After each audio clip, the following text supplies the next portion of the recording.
2시간 전에 마감한, 그러나 아직 새벽 4시밖에 안 됐지만 트레이더가 생생하게 전하는 글로벌 마켓 리뷰 델타원입니다. 오늘은 5월 31일로 아시아 세션은 거래가 되었지만 유럽 세션은 힘이 솔솔 빠지는 등 별 볼 일 없었으며 영국은 아예 놀았습니다.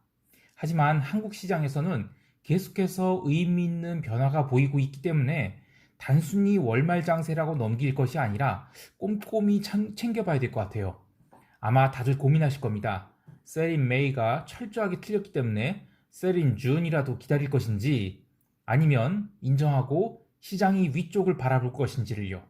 자, 아시아 세션 꼼꼼하게 짚어보겠습니다.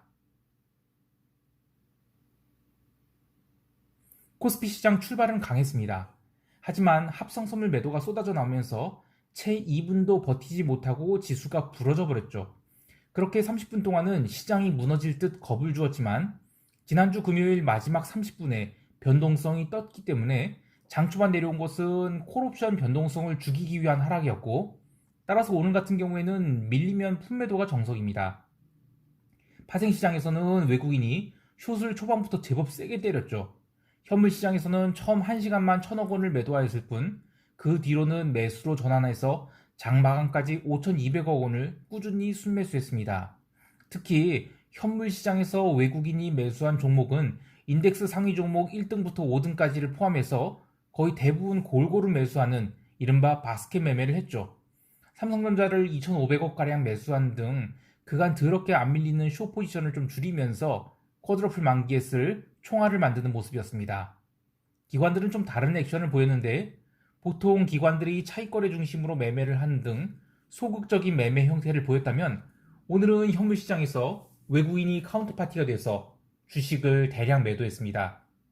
연기금도 984억 매도한 등 시장에서 외국인이 매수에 맞서 매도 물량을 공급해 주었는데요. 특별히 의미 있는 매매라고 보지는 않습니다. 외국인들이 선물 매도를 쌓고 합성 선물도 제법 세게 매도를 했는데 오후로 갈수록 현물 매수가 강화되자 외국인 거래자들은 오후 2시를 기점으로 선물 매도를 빠르게 걷어냈습니다. 그리고 이 시점 이후로 변동성이 더 이상 빠지지 않았죠. 개인들과 기관들은 옵션 시장에서 델타를 위쪽으로 기울인 양 매도 전략을 취하고 있는데요. 지난 5월 마지막 주에 들어온 개인 품매수 300억, 이제 본격적인 휴지 모드가 되어가는 것 같습니다. 이들이 매입한 그 행사가가 아마 420에서 422 정도로 추정되는데 현물 지수가 3200선을 넘었기 때문에 이것을 종가상으로 확실하게 밀지 않는 이상 이 옵션이 살아날 가능성은 이제 거의 없다고 봅니다. 물론 뭐 거의 없다고 말할 수는 없겠지만 어쨌든 지금 상황은 그렇습니다. 오늘 시장 흐름을 단순히 의미 없는 월말 흐름이라고 이야기할 수 있겠지만 외국인이 4천억 원이 넘는 비차익 프로그램 매수도 의미가 있을 뿐더러 옵션 시장에서 내일만큼은 이 콜옵션을 잘못 매도했다가 아주 큰 코 다칠 수 있는 상황이 됐습니다. 콜옵션이 평균 발행 단가를 위협하기 시작한 데다가 내일 현물 매수가 초반에 강하게 들어와 버리면 환매 시세가 나올 수 있죠. 이럴 경우에는 이 델타를 쫓아간다고 풋매도를 하면 풋이 잘 죽지도 않아요. 그렇다고 등가격이나 내가격 풋옵션을 뭐 델타 맞춰 때려 들어갔다 하는 장중에 잠깐 나올 수 있는 조정에 뒤통수에 아주 번개칠 정도로 뜨거운 맛을 보게 됩니다. 따라서 내일은 특별히 옵션 매도를 주의해야 되겠습니다. 오늘 현물 종가가 3200선을 넘겨서 끝났는데 웬만해서는 장중에 3180선 이하로는 내려가기 힘들고 또 위쪽으로 열린다 하더라도 해외 시장이 휴장이므로 우리 시장은 아마 보합 출발할 것 같아요. 지금 야간 선물도 뭐 거의 빠지지 않았죠. 그래서 보합 출발하게 되면 일단 외곽의 옵션들은 좀 주저앉을 수 있겠지만 그렇다고 해서 변동성 매도를 세게 들어갔다가는 콜옵션에서 만약에 환매가 나와버리면 대형 사고가 나오게 됩니다. 자, 이게 무슨 의미인지는 이따가 총평 때 이야기를 하기로 하고 유럽 세션 갈게요.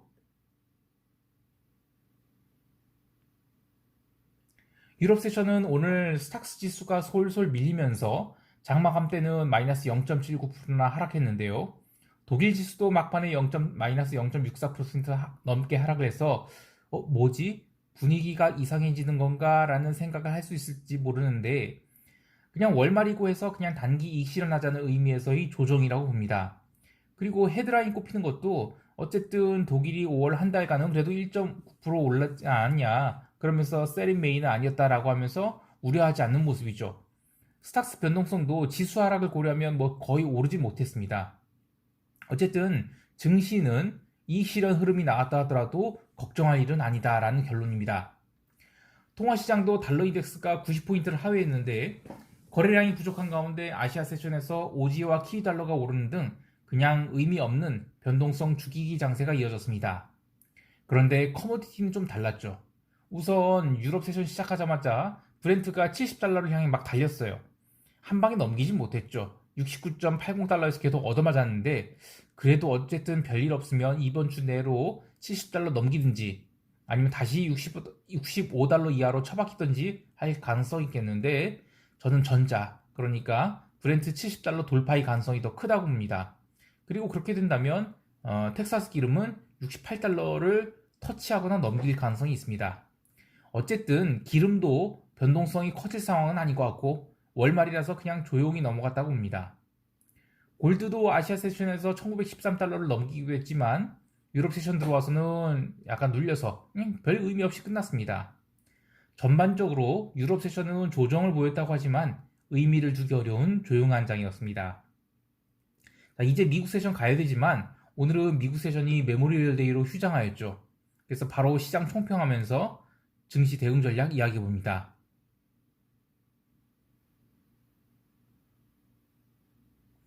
6월 첫 거래일이 시작됐는데 첫날은 참 중요합니다. 주봉을 결정하는 것과 동시에 월봉이 방향성을 결정하기 때문이죠. 이게 무슨 마바라 같은 소리냐 할 수 있지만 자금 리밸런싱이나 집행을 월 단위로 하는 경우에는 뭐 매월 말일이나 첫 거래일에 집행하는 경우가 있어요. 그러면 그때 나타나는 시장 방향성을 결코 무시할 수가 없습니다. 근데 오늘 이 아시아 세션 설명에서 우리 시장은 잔존 기간 대비로는 아직 옵션 가격이 더 빠질 수 있지만 옵션 발행 상황을 본다면 내일만큼은 장중에 변동성이 확 뜰 수 있다는 이야기를 했었죠. 특히 지수가 급등할 경우에 이 콜옵션은 환매 시세에 노출되는 수준까지 와 있는데요. 기관들이 포지션으로 변동성 매도를 할 때는 옵션을 매도한 평균 발행 단가 그리고 행사가별 미결제 약정 보유 수량을 늘 확인합니다. 그래서 지수가 상승해서 콜 클래스에서 감마 리스크가 커지게 되면 롤링업으로 해지를 하든지 아니면 반대편 ATM 또는 ITM 풋옵션을 델타만큼 패대기를 쳐서 양쪽으로 이 미결제 약정 밸런스를 맞추게 되는데 문제는 롤링업을 하던 반대 클래스 옵션을 패던 둘 다 이게 방향성을 가속시키는 자극제가 된다는 것입니다.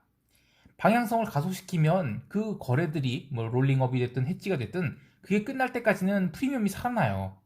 그렇게 환매 시세가 나올 때까지는 일단 옵션 매도 자체가 돈이 안 됩니다. 방향성을 맞춰도 돈이 안 되는데요. 왜냐하면 가장 좋은 감마 엣지는 옵션을 사는 것이기 때문입니다. 그래서 결국에는 옵션 매수가 이어지게 되고 풋콜 페리티에서 풋옵션은 죽질 않게 됩니다. 옵션을 해보신 분들이야 뭐 별 이야기 아니겠지만 이게 무슨 말이야 라고 좀 머리 아파하시는 분들 좀 있을 것 같아서 더 쉽게 얘기하면 그냥 내일은 옵션 매도를 가급적이면 특히 오전만큼은 좀 하지 않는 게 좋겠다 정도로 이야기합니다. 저는 풋 매도를 참 좋아하는 사람이에요. 그런데 콜이 됐던 풋이 됐던 옵션 매도를 해서 꾸준히 벌 수 있는 가장 좋은 방법은 옵션 매도를 하면 안 되는 그날만 피하면 돼요. 또는 뭐 그 기간만 피하면 되거든요. 그래서 저는 그냥 내일 하루쯤은 안 벌고 관망하렵니다. 참, 이 만약 지수가 하락을 해서 콜옵션을 죽여버린다? 뭐 그럴 수도 있습니다. 근데 그렇게 되면 6월 증시 자체가 확 죽어버리게 된다는 것인데 그러면 화요일 시장 제법 큰 하락을 보일 수도 있을 것 같아요. 근데 그럴 것 같진 않습니다. 어쨌든 6월 첫날입니다. 그래서 외국인 현선물 매수를 잘 관찰해 보시기 바라고요. 28일에 들어온 그 선물 매수가 아직 빠져나가질 않았어요. 그래서 저는 추가 상승 여력이 계속 남아있다고 봅니다. 다만 이제 오전부터 급등이 나온다고 하면 430선이 코앞에 다가오는데 430을 넘기는 순간 콜옵션 환매 시세가 나올 테고요. 그게 증시 가속도를 더해줄 수 있을 것 같습니다. 근데 반대로 매도가 나온다고 하면 다시 425를 깨는지를 좀 봐야 되는데 그건 좀 아니지 싶어요. 해외 시장에서는 오늘 유럽 시장이 좀 빠지면서 그 S&P 선물과 나스닥 선물이 약간 밀렸습니다. 0.3% 정도 좀 안 되게 밀렸는데 이것은 크게 걱정할 일은 아닙니다. 어차피 현물장이 열리지 않는 상황에서 유럽 시장이 방향성을 그렇게 따라간 것이기 때문에 걱정 안 하셔도 되고요. 그러나 시장이 그 차트만 해석하면 사실 좋은 차트가 아니죠. 그래서 아시아 시장에서는 장중에 눌릴지 안 눌릴지를 좀 봐야 되는데 저는 기본적으로 눌리면 그래도 매수라고 보거든요. 그래서 한국 시장을 포함해서 뭐 아시아 시장 전체가 다 강하다면 크게 밀리진 않을 것 같고요. 그래서 아직은 미국 세선에서 저희 지수 선물들이 지금 그 선물들이 밀렸다고 해서 걱정할 필요는 없어 보입니다. 자, 아무쪼록 오늘도 성공 투자하시길 바라고요. 이상 델타원이었습니다. 감사합니다.